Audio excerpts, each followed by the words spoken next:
transcription number 67.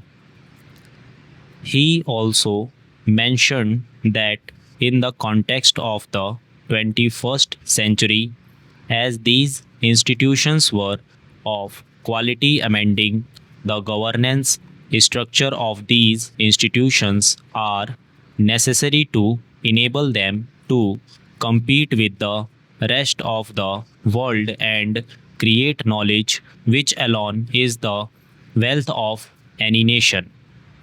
He also requested the House to take the bill into consideration. Dr. M said that all the states must have equal standard of institutions taking into consideration the local needs of the students and their mother tongue and regional languages. Sri Prem Das Rai supported the amendments in the National Institutes of Technology Bill 2010 and emphasized on faculty skill development and multidisciplinary approach, etc.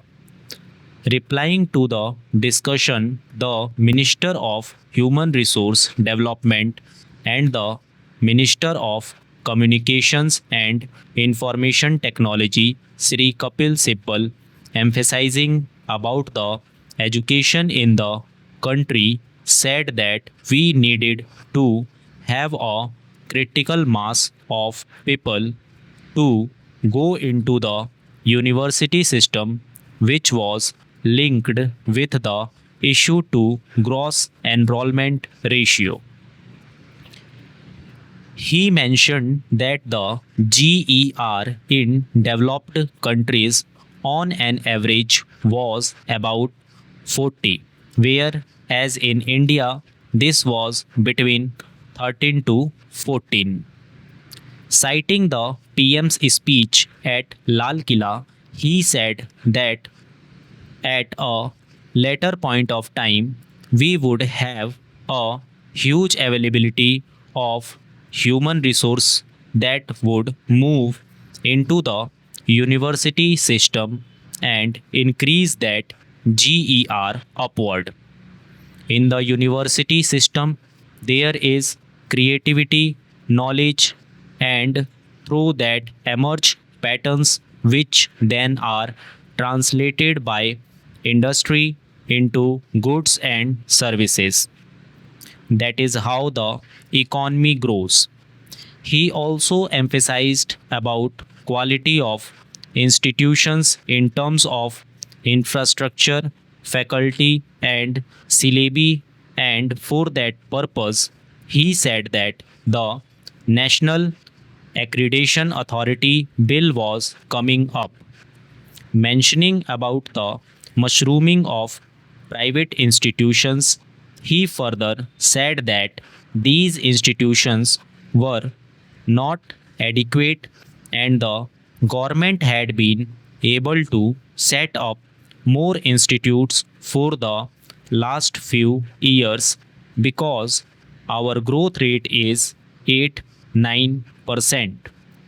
He stresses that we must expand the education sector for the private sector by allowing other institutions from outside to invest in this country.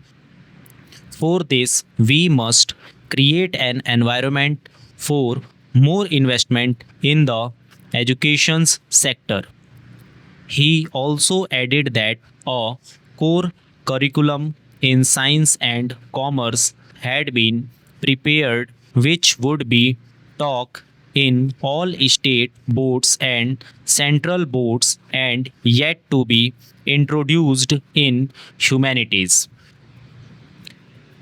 He also mentioned about the Ramaswamy committee and said that there would be one examination in India for all students who want to enter into the university system on the basis of an all India merit list, each child would be entitled to choose the institution that he wants to go.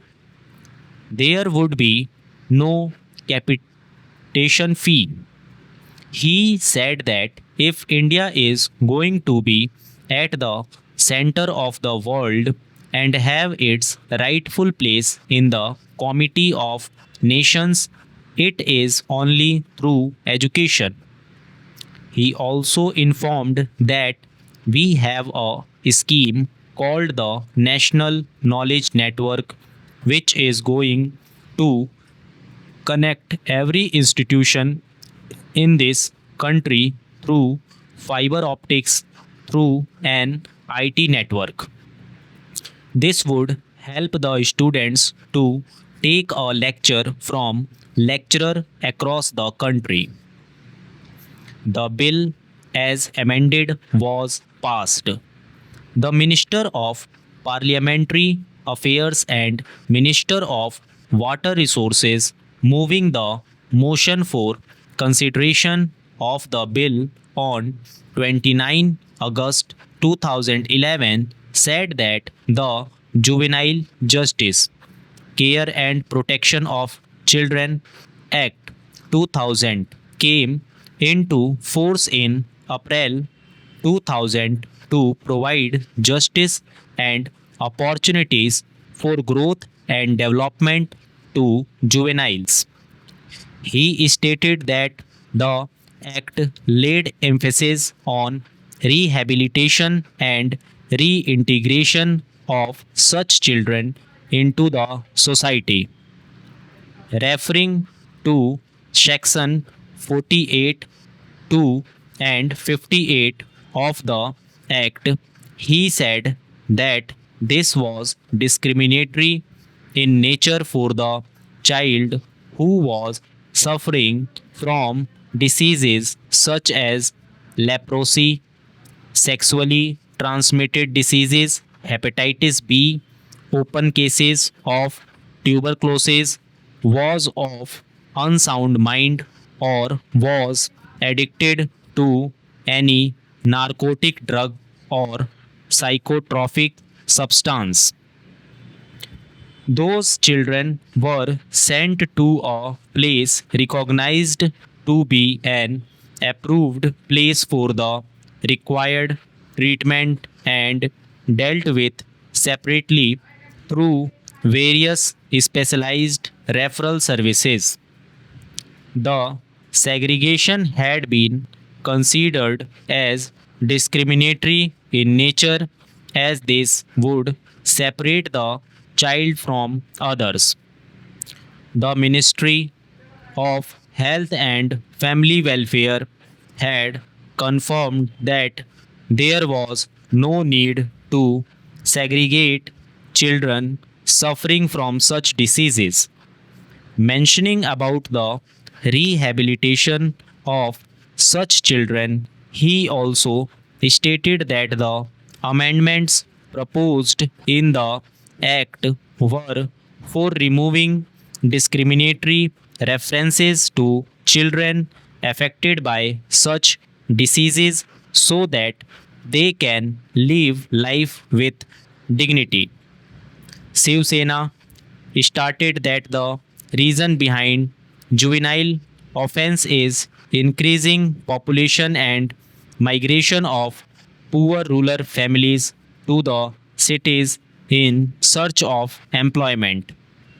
He observed that the condition of children homes in states are very bad and those who come out of these become hardcore criminals. He added that these children are not provided proper care and facilities. The government should give serious attention towards these issues. Stop.